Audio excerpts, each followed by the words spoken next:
এক ফুটবলার একটি গোল করলেন আর সেই গোল নিয়ে পুরো বিশ্বের বিজ্ঞানীরাও গবেষণা শুরু করলেন। কি আশ্চর্য হচ্ছেন? আশ্চর্য হবারই কথা। যদিও ফুটবল নিয়ে বিজ্ঞানীদের কোনো মাথা ব্যথা নেই, তবে বিজ্ঞান আছে সবকিছুতেই।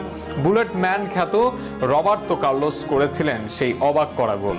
সেই গোল আর কার্লোসের জীবন ও ক্যারিয়ার নিয়ে বিস্তারিত থাকছে প্রতিবেদনে। ব্রাজিলে জন্মগ্রহণ করেছেন ফ্রি কিকের জাদুকর রবার্তো কার্লোসও। ব্রাজিলের বেশিরভাগ ফুটবলারের মতোই দারিদ্র এক পরিবার থেকে উঠে আসা কার্লোস ইতিহাসের অন্যতম সেরা লেফট ব্যাক। একসময় বাস ভাড়ার অভাবে পায়ে হেঁটে ট্রায়াল দিতে যাওয়া কার্লোস হয়েছিলেন ব্রাজিল ও মাদ্রিদের অন্যতম কিংবদন্তি। বুলেট গতির সব ফ্রি কিক নিতে পারতেন বলে তাকে ডাকা হয় দ্য বুলেট ম্যান নামে। ফ্রান্সের বিরুদ্ধে ওই ম্যাচে ফ্রি কিক পায় ব্রাজিল। শটটি নেওয়ার আগে কেউ বুঝতে পারেননি কি হতে চলেছে, কারণ বলটি যেখানে বসানো ছিল সেখান থেকে সোজাসুজি গোলে মারা সম্ভব ছিল না। কিন্তু কার্লোস সেই সব না ভেবেই